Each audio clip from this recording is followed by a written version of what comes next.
Jill Biden, that's right, Jill, not Joe, hosted the very first cabinet meeting in the White House all year. Oh, and by the way, in case you missed it, it's September and this is our first cabinet meeting. Early voting has begun in Virginia, and by all appearances, Trump supporters are outnumbering Harris supporters. And speaking of Kamala Harris, she recently complained that her life is difficult and tough because she's a role model. Ugh, it must be so hard. We'll get to all of that and much more in today's video, but first, we start with Joe Biden announcing that the SEC is considering sanctions against Elon Musk. Take a look. Think that Elon Musk's cooperation and/or technical relationships with other countries is worthy of being looked at.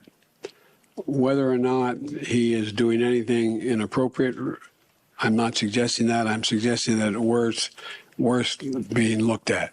But that's all I'll say. There's a lot of ways. So the Biden administration is going after Elon Musk like he's the most dangerous man in America. Meanwhile, we have inflation raging, we have tensions overseas, and they're like, nah, let's go after the guy trying to send humanity to Mars. Yeah, makes a lot of sense. Now, this has been confirmed by Reuters. According to them, US SEC intends to seek sanctions against Elon Musk in Twitter probe. And what they're really upset about is that he apparently missed a meeting. Well, Joe Biden knows a lot about missing meetings because he's been missing in action for the last 3 years. In case you missed it, he spent, 40% of his time on vacation at his Delaware beach house? You know, Joe Biden's one to talk, and in case you don't know, the SEC is controlled by the executive branch, so that is under Joe Biden's direct purview. Now, according to the New York Post, Fed seeks sanctions against Elon Musk after tech mogul skipped testimony for probe into $44 billion Twitter takeover. Now, to be very clear, Elon Musk did reschedule this meeting. He is intending on sitting down with them on October 3rd. So it's not like he completely bailed, he completely missed court. In fact, he let them know ahead of time that he wasn't going to be there. And that, so he gave them a heads up. And then this meeting's been rescheduled for October 3rd. And yet the Biden administration still is potentially seeking sanctions against him. Let's be honest, we all know what this is about. They are upset that Elon Musk bought Twitter. And this looks like their way of getting back at him. Well, maybe if Elon banned more accounts, maybe if he censored more people, they'd let him off the hook. But fortunately, I think Elon is going to stick to his rockets. Well, speaking of rockets, we have Little Rocket Man, as Trump calls him, North Korea, Iran, Russia, China. You know, the world is on fire right now, and you hope that our commander-in-chief is up to handle the task, right? Well, it turns out that Joe Biden is not leading our cabinet meetings anymore. It is Joe Biden. Here is what MSNBC had to report. Notably, Jill Biden, Dr. Biden, the First Lady, in attendance today as well, yeah? Yeah, I mean, this is an important and interesting cabinet meeting because of who is not there, which was Vice President Harris, obviously, who has her campaign schedule. But then because of the spotlight that the First Lady did have, she talked about the fact that sometimes the White House, in her words, surprises you. And for somebody who has worked on women's health issues for her whole career, frankly, as a teacher, but also as the Second Lady and now as the First Lady, she said one of the things that struck her the most was the inequities in medical research, funding for medical research for women. So this is an important priority of hers that she had the opportunity to at this cabinet meeting to spotlight. And as you had that great interview with her, Peter, talking about the fact that, yes, a burden may have been lifted from her husband's shoulder in one respect with the end of his campaign, but there's still a lot of work that they both intend to do during their last few months. So MSNBC made it sound like Jill Biden just sat in and joined this cabinet meeting. First of all, does she have security clearance? Like, is she able to sit there and listen to what's going on?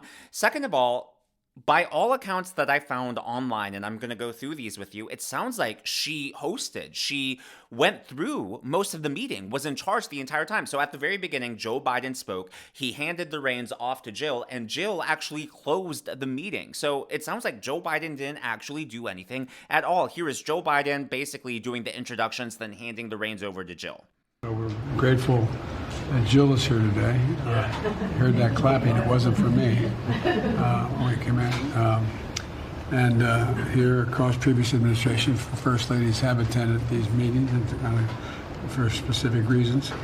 This is the first time Jill has joined us, and it goes to show how important the issue is, which she's about to speak to both of us. Today, at the top of our meeting, Jill's going to give an update on the House initiative, White House initiative, to fundamentally change the approach and the fund, how we approach and fund women's health services. So I'd like to turn it over to Jill and for any comments she has, and it's all yours, kid. Thank you. You know, sometimes the White House surprises you. Interesting visuals there. Joe Biden at the head of the table, not a good look, especially when you consider that I'm sure our foreign adversaries are probably keeping track of what's happening in the White House, especially as the election nears and they're trying to figure out what their own policies are going to be heading into 2025. Well, the New York Post has more details. Joe Biden leads one of lame duck husband's last cabinet meetings before hosting a Rose Garden party without him. Joe Biden apparently did not go to this party. He did the cabinet meeting, for which he only spoke at the beginning, then was essentially unseen the rest of the day, with the exception of the clip I showed earlier of Joe Biden announcing that the SEC is potentially considering sanctions against Elon Musk. Now, what is particularly interesting about this is at the same time Joe Biden hosted this cabinet meeting, we now have had a peek of the legislation honorary legislative folders. And you'll notice it has the seal of the President of the United States, and then it has both Joe Biden and Joe Biden's signatures. So why is her signature there on this legislative holder? Seriously. Like, why is her name there? Joe Biden got the same number of votes as Kamala Harris did in the primaries. 0. By the way, this is the first cabinet meeting that's been held all year, according to Fox News. The last cabinet meeting was in October 2023. So no cabinet meetings. Who's running the country? What have they been doing? And then you're going to hold the first one of this year. The year's almost over, and Joe Biden hosts most of it. Here is Joe Biden closing out the meeting. We need where the United States continues to be home to the most cutting-edge research in the world, and where everyone can lead healthier lives. Thank you.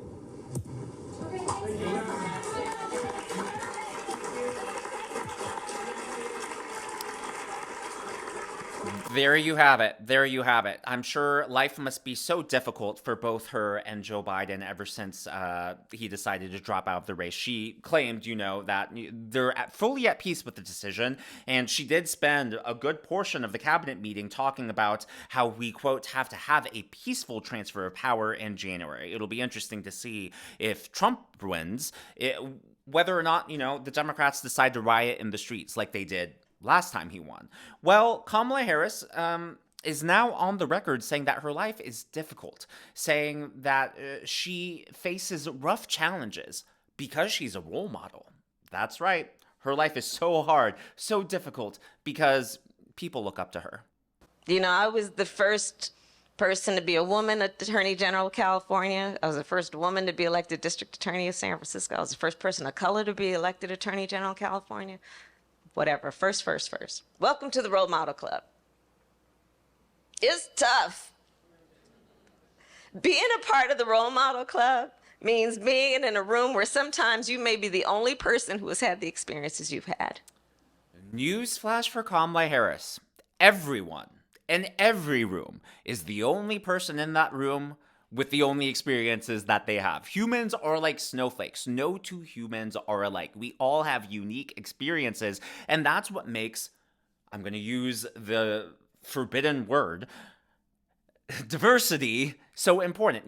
People talk about diversity, and they're usually, just talking about skin color, but one of the things Democrats and leftists and liberals don't talk about is diversity of thought, diversity of experience, diversity of not racial and ethnic background, but just of life experiences, of life background. I mean, we're all unique. And so that, her message there really just does not ring with me. And I don't think her message rings with a lot of people. So earlier this week, we talked about Kamala going to the NABJ, National Association of Black Journalists. Well, when she walked off the stage, a lot of eagle-eyed viewers pointed out that the journalists kind of made faces at one another. And they appear to be disturbed faces, like as in, we're not impressed with this person. Take a look.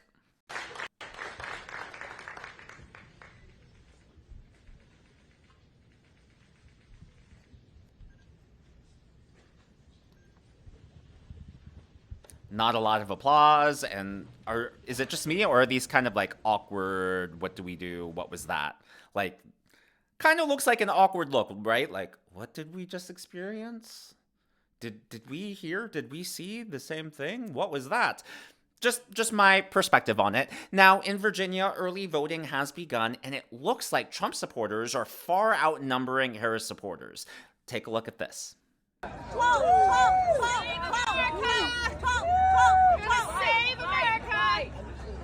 Now, of course, we don't know how the people in line are turning out. Those are just people out there campaigning. So we don't know how the vote's actually going to turn out. But there is something interesting. The University of what is this? Maryland, Washington, I believe. Yeah, University of Mary Washington.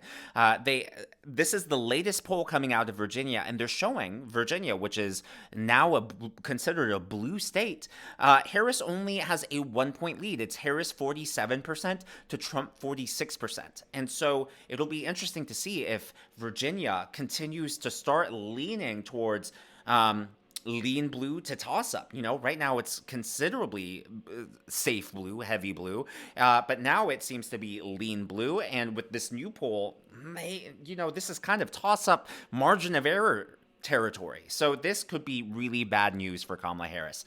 As always, all of this is just my analysis and commentary, and I'd love to know your thoughts in the comments below. Lots of stories to comment about. Elon Musk potentially getting sanctions from the SEC. Joe Biden, the SEC being controlled by the executive branch. What do you think that's all about? Do you think they actually have reason? Or is this vengeance? Is this revenge for him, restoring free speech to our digital world? Joe Biden leading the cabinet meeting. I mean, who is in charge here, right? Is this normal? And then Kamala, life being so difficult because she's a role model. I mean, there's a lot to talk about today. Let me know your thoughts in the comments below, and I look forward to reading your comments. If you haven't already, please be sure to give me a thumbs up. I know it's a simple thing to ask, but it really does help me in the algorithm to reach more viewers like you. Be sure to smash that subscribe button and to check out one of these videos.